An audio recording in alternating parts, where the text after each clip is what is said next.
이번에는 KBS 충주 스튜디오 연결해서 북부권 소식 살펴보겠습니다. 박은재 아나운서 전해주시죠. 네, 충주입니다. 충주시의 복지 분야 주요 사업이 주목받고 있습니다.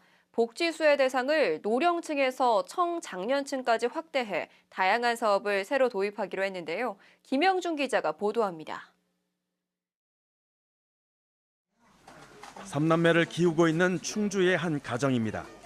이른 아침부터 젊은 부부는 육아에 눈코 뜰 새가 없습니다. 큰아이를 먼저 어린이집에 등원시키고 나면 둘째의 식사를 챙겨야 합니다. 태어난 지 8개월 된 막내는 다행히 돌봄 서비스를 받고 있어 큰 힘이 되고 있습니다.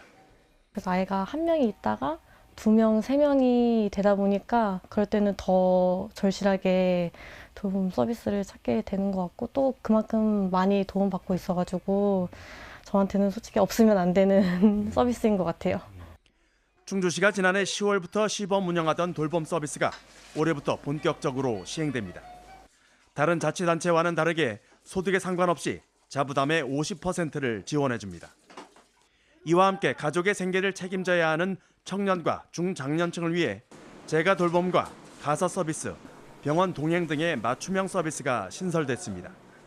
또 쉼터 퇴소 청소년의 자립을 위해 지원 수당을 기존 월 40만 원에서 50만 원으로 증액합니다.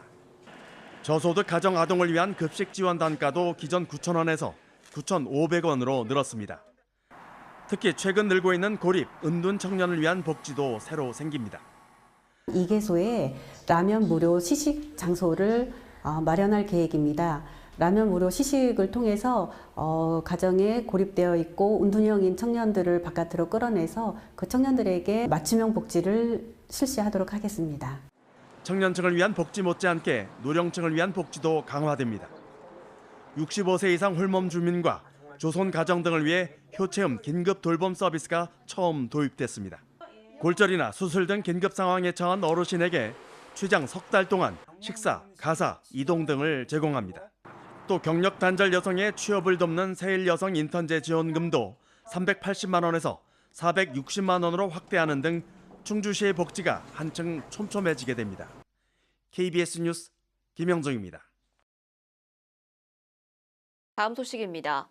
지난 7일 충주시 앙성면에서 발생한 지진과 관련해 4건의 피해가 신고됐습니다. 유형별로 주택 타일 파손이 2건, 주택 벽체 균열과 돌담 파손이 각각 1건인데요. 충주시는 피해 주택을 현장 조사해 가구당 100만 원의 재난지원금을 지급할 계획입니다. 또 충주시에서 관리하는 공공 건축물 등 주요 시설물의 내진 설계를 점검하고 미비점이 있는 곳은 서둘러 보완하기로 했습니다. 대천시의회가 실종자 발생을 예방하고 주민이 실종되면 미리 발견하기 위한 조례안을 입법 예고했습니다. 조례안은 드론을 이용한 실종자 수색 지원과 실종자를 찾은 수색대원이나 주민지원 등에 대한 근거를 담고 있습니다. 충북에서는 2023년에만 실종사고 850여 건이 발생했고 이 가운데 18세 미만 아동이 460여 건, 지적 자폐성, 정신장애인이 170여 건 등이었습니다. 음성군이 올해도 청년 월세 지원 사업을 추진합니다. 사업은 9세 이상 39세 이하 주민에게 한 달 주택 임차료를 생애 한 번, 매달 최대 15만 원씩 최장 12달 동안 지원해 주는 건데요. 지원 대상은 음성군의 주민등록상 주소를 두고 부모와 별도로 월세 주택에 거주하는 기준 중위소득 15% 이하 무주택 청년입니다. 음성군은 지난해엔 청년 54명에게 월세 1억 700만 원을 지원했습니다. 단양관광공사가 주최하는 2025 다리안 온 축제가 오는 12일부터 26일까지 단양 다리안 관광지 일원에서 열립니다. 축제 기간 따끈 다리안존과 오감 멀티존, 키즈 다리안존 체험 공간이 운영됩니다.